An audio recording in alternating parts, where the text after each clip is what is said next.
tumani Darvesh qishlog'i 312 sonli kredit nimalarni tushuntirib o'tsangiz. Ism faoliyati kim akajon? Nardiy Shahboz. Aka 312 son qaror bo'yicha kredit qarang.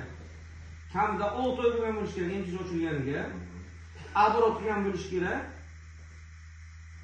Joyzi borib o'rganamiz aka, ko'rib qarang, u 5 yilga beriladi, 2 yil imtiyoz davri bilan.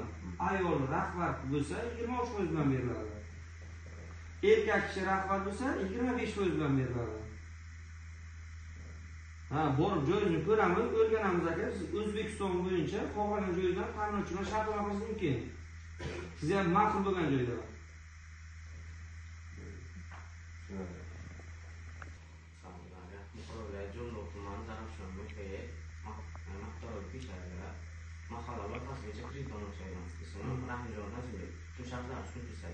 Mahalla loyihasi aka 5 yilga beriladi. U ham 2 yillik imtiyoz davri bilan. Nima maqsad qilmoqchisiz? Shu biznes rivojlanish. Yo, nima maqsad? Tadbirkorlik qaysi? O'sha ayol kishiga xuddi bu ham 23% bilan beriladi, erkak kishi unaqa bo'lsa 25% bilan beriladi. Shu mahalladan tavsiyanomani olib kelasiz, keyin o'z-o'z banqildirib, ishsiz fuqaroga beriladi bu. Keyin davlat tashkiloti ishlaydigan xodimni o'sha ketirasiz, kafillik asosida beriladi.